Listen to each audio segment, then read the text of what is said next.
Okay, so in this video, we're going to talk about this, the Haida Pro VND slash, or not slash, plus CPL filter.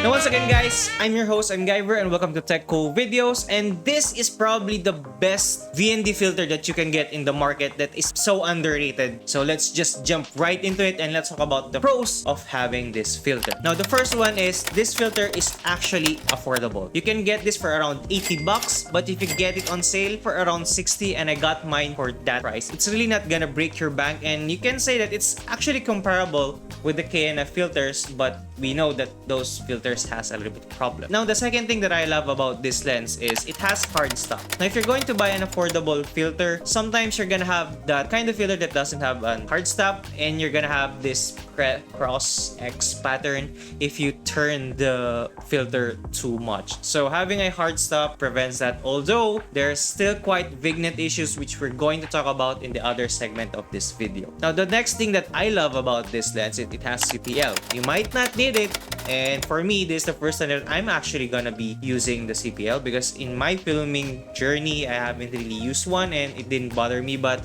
it's nice to have that it's here. This is the best feature that is being overlooked by some content creators that reviewed this, and that is, it has no visible color cast. It's somewhat a true tone or true color, just like the NiSi, but that specific filter is somewhat expensive, or for me at least, that's gonna cost you around 250 bucks to get the full set. Now, last but not the least is that this is a 3 to 7 stops.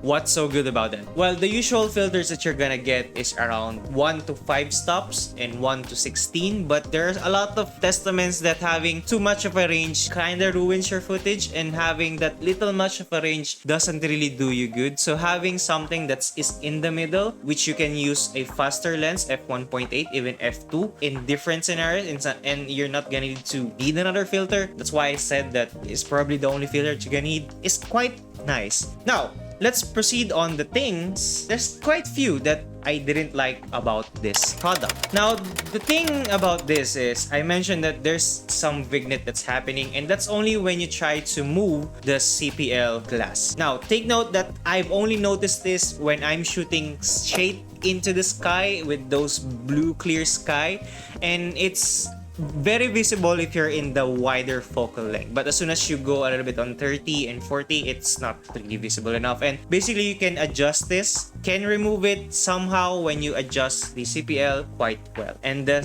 next thing that I didn't like is it tends to move a lot when you're trying to adjust the CPL, and it also moves the stops. So it's not biggie, but I just want you guys to be aware of it. Of course, there's been some videos and recommendations that you need to adjust the CPL first before adjusting the ND. Okay, so just to put it out there. Also, this is not a fingerprint resistant, so make sure you have some sort of fiber cloth and spray, because it catches a lot of dust. So yeah. But overall, having this filter with you, even if you're using an f1.8 lens or f2, is a game changer, especially if you're using a log format like S-Log3, wherein your ISO is already at 800 and the second dual native ISO is around 3200. So having this one in your backpack is gonna save you in a lot of filming condition, and you can still achieve that cinematic motion blur thing very, very well. So anyway guys, I hope you've enjoyed this. If you want to purchase one, link will be down in the description, and I assure you, I always find the cheapest one in the market. So yeah, that's it. So thank you for watching, and this is MacGyver. See you guys to the next one. Bye bye.